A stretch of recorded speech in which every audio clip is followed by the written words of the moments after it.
ప్రార్థన చేసుకుందాం. స్తోత్రం స్తోత్రం తండ్రి, నేను ఇప్పుడు వాక్యం చెప్పబోతుండగా మీ ఆత్మతో నన్ను నింపి వాక్యం విన్న ప్రతి బిడ్డ యొక్క హృదయంలోను నూరంతల ఫలం దయచేయమని ఈ చిన్న ప్రార్థన యేసయ్య నామం పేరట అతి మిక్కిలి వినయపూర్వకంగా బ్రతిమలాడి వేడుకుంటున్నాను తండ్రి.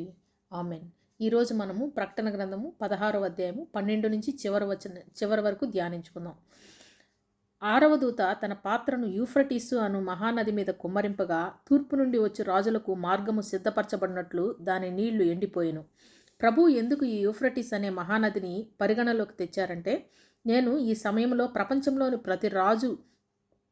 ప్రతి రాజులు వారి యొక్క సైన్యమును ఇశ్రాయేలు దగ్గర పోగు చేయాలా, ఎందుకంటే వారికి నేను తీర్పు తీర్చాలా. ఒకప్పుడు తూర్పున ఉన్న దేశాలంతా పశ్చిమంగా రావాలంటే యూఫ్రటీస్ నది మీదుగా కాలినడకన వచ్చేవారు. షిప్లు, ఏరోప్లేన్లు కనుక్కోనప్పుడు. ఎప్పుడైతే ఆ నీళ్లు పూర్తిగా లేకుండా పోయాయో ప్లేన్స్ ల్యాండ్ అయిపోయింది. కాలినడకన తూర్పు నుండి అనేక రాజులు రావాలి, మనుషులు కాదు. రాజులు అంటే రాజ్యము, సైన్యమును సిద్ధం చేసుకొని వాళ్ళంతా కూడా రావాలి. మరియు ఆ ఘటసర్పము 13వ వచనం, మరియు ఆ ఘటసర్పము నోట నుండి, క్రూరమృగము నోట నుండి, అబద్ధ ప్రవక్త నోట నుండి కప్పల వంటి 3 అపవిత్రాత్మలు బయలువెడలుగా చూచితిని. మరియు క్రూరమృగము అంటే క్రీస్తు విరోధి, రెండవ క్రూరమృగమైన అబద్ధ ప్రవక్త నోట నుండి, ఆ ఘటసర్పము అంటే సాతాను నోట నుండి 3 కప్పల వంటి అపవిత్రాత్మలు బయటికి రావడం యోహాను చూశాడు. 14-15 వచనాల్లో అవి సూచనలు చేయనట్టి దయ్యముల ఆత్మలే. అవి సర్వాధికారి అయిన దేవుని మహాదినము జరుగు యుద్ధమునకు లోకమంతటా ఉన్న రాజులను పోగు చేయవలనని వారి యొద్దకు బయలువెళ్ళి హెబ్రీ భాషలో హార్మెగెదోన్ అనే చోటుకు వారిని పోగు చేశాను. అవి సూచనలు చేయనట్టి దయ్యముల ఆత్మలే.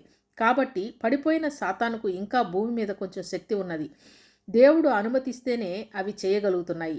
దేవుడు ఎందుకు అనుమతిచ్చాడంటే, అవి వారి మీదకి తిరిగి రాబో తీర్పులకు చెందిన సంఘటనలు కాబట్టి. సృష్టికే అధికారి అయిన దేవుని మహాదినము రాబోతుంది. ఆ మహాదినమున ఒక యుద్ధం జరగబోతుంది. ఆ యుద్ధమునకు లోకమంతటా ఉన్న రాజులు, అంటే ఇంతకుముందు తూర్పు రాజులను చూసాము. లోకమంతటా ఉన్న రాజుల యుద్ధకు వెళ్ళి ఈ 3 అపవిత్రాత్మలు సూచక్రియలు చేసి ఆ ఇశ్రాయేలీల్లో ఉన్న మనుషులందరినీ మీరు చంపేయండి, అక్కడ యుద్ధానికి మీరు వెళ్ళాలి అని వారిని ప్రేరేపించాయి. ఈ రాజులందరూ వాటి మాట విని ఇశ్రాయేలు దేశంలోని హర్మెగెద్దోన్ అనే చోటికి రావాలి. ఇది దేవుని సంకల్పము. ఇదిగో నేను దొంగవలే వచ్చుచున్నాను, తాను దిగంబరుడుగా సంచరించుచున్నందున జనులు తమ దిశమలను చూతురేమో అని మెలకువగా ఉండి తమ వస్త్రములను కాపాడుకున్నవారు ధన్యులు. ఇశ్రాయేలు ప్రజలకు మత్తయి సువార్త 24-25 అధ్యాయాలలో స్పష్టంగా ఒక మాట చెప్పారు ప్రభు. నేను మీ కొరకు వస్తున్నప్పుడు దొంగలాగా వస్తాను. నేను చెప్పి రాను, ఎందుకంటే నేను చెప్పి వస్తే మీరు అప్పుడు మారుమనసు పొందాలనే వైఖరిని కలిగి ఉంటారు. మీరు పరిపూర్ణమైన మారుమనసు పొంది నా కొరకు వేచి ఉంటేనే పరలోకానికి తీసుకువెళతాను నేను అని స్పష్టంగా చెప్పారు వాళ్లకు. మనము వెలుగులో ఉన్నాము, మన కోసం ప్రత్యేకంగా వస్తారు. పౌలు తెస్సలోనికు రాసిన పత్రిక 14-16లో చెప్పారు, ఇది ఇశ్రాయేలు ప్రజలకు చెందిన మాట.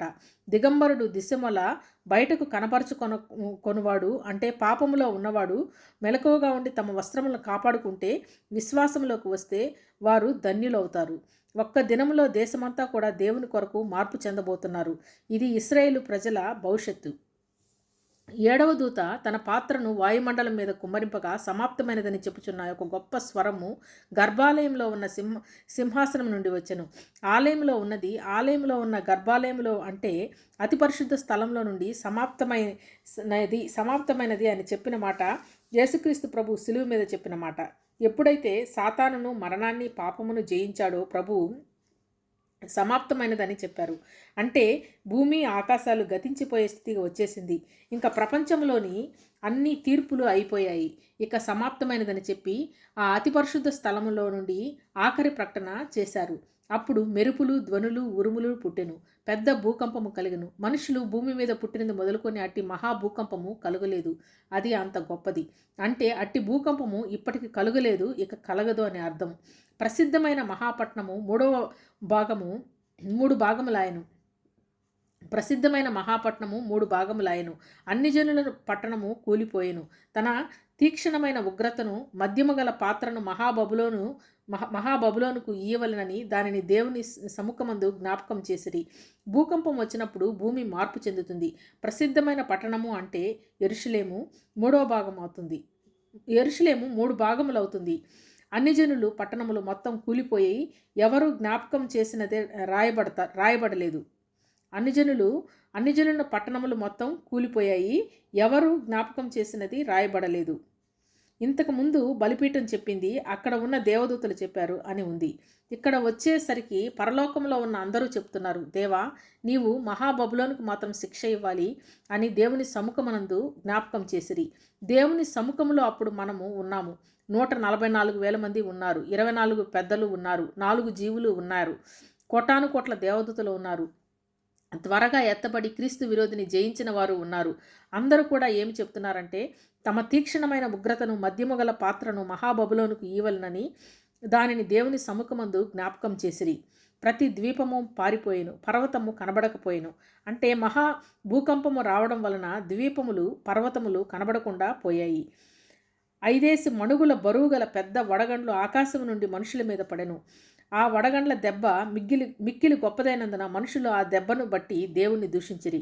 ఇంత జరుగుతున్నా కూడా మనుషులు ఇంకా బ్రతికే ఉన్నారు. అంటే దేవుడు వారిని చంపకుండా చిత్రహింసలు పెడుతున్నారు. ఎందుకంటే క్రీస్తు విరోధికి లోబడి ఆ ముద్ర వేసుకున్నవారు కాబట్టి. ఆ వడగండ్ల దెబ్బకు కాళ్ళు ఫ్రాక్చర్ అవ్వడం, రక్తం గడ్డగట్టడం ఇలా జరుగుతుంది. ఆ బాధ భరించలేక వాళ్ళు దేవుని దూషిస్తున్నారు. దేవుడు ఈ చిన్న వాక్యాన్ని మన వెనుకలో దీవించునుగాక. ఆమెన్.